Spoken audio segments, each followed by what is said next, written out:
Hi guys, my name is Alan Luu. I'm a second year pharmacy student at the University of Houston College of Pharmacy.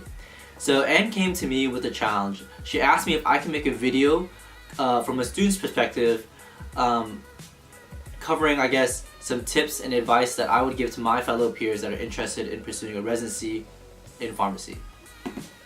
So with that being said, let's get this started. Alright guys, so here's my first big piece of advice that I would give to anyone that's interested in pursuing residency. I think the first question you need to ask yourself in very big picture is a residency something that's right for you? I think things you should consider is I guess if you're looking to start a family right after school, if that's going to be in line with those goals, where your financial setting is, if you accrued a lot of debt through undergrad or through graduate school, then maybe you want to start working right away, and so maybe a residency may not be ideal for you. So I think those are just some examples, but I do think that you need to ask yourself, is a residency right for you, and is it in line with what goals you want to accomplish in your life? Very big picture. So with that being said, let's move on to my second tip that I would give. I think it's really important for you to have a lot of experience before you decide whether or not residency is for you, or kind of if you want to start heading that direction. What I mean by that is, I know that you guys are required to go through your API rotations, your IPI rotations, and things like that. But I think aside from that, you should strive to gain a lot of exposure and a lot of insight on what pharmacy is and kind of the different fields that are out there. So some examples would be shadowing is a very simple way. Going to meetings and having guest speakers and listening to them and talking to them and asking them about their experiences, talking to your faculty, talking to your advisor, and things like that, and just be involved in pharmacy and just try to really see what's out there. Alright, so this is my third piece of advice that I would give. I think this is a really important piece of advice. In pharmacy, it's often said it's not what you know, it's who you know. And I'm sure you hear that in life too, but in pharmacy it really is about who you know. So making the effort and really trying to make a lasting impression with everyone that you meet goes a long way. So in short, this tip would be called networking. But more than that, it's not just meeting a whole bunch of people. It's not just going out to all these events and just shaking their hand and getting their business card and that's it.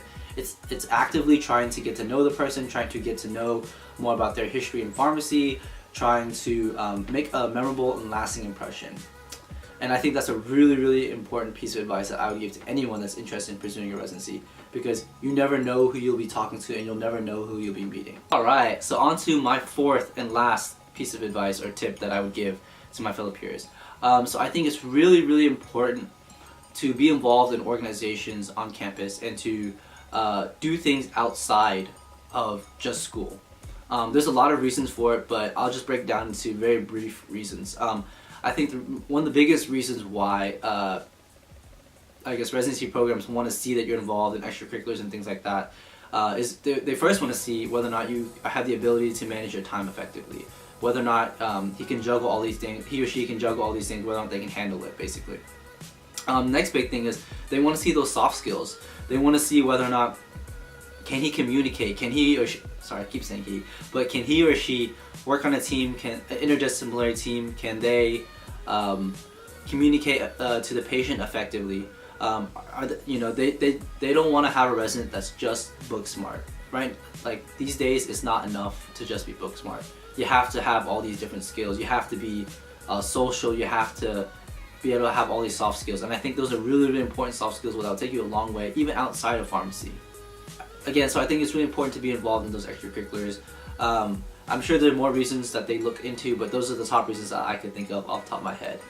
So with that being said, I do want to say again that I am a second year pharmacy student, so the advice that I give is coming from, I guess, my perspective. So it will be different than a third year's or fourth year's pharmacy student or even a resident's.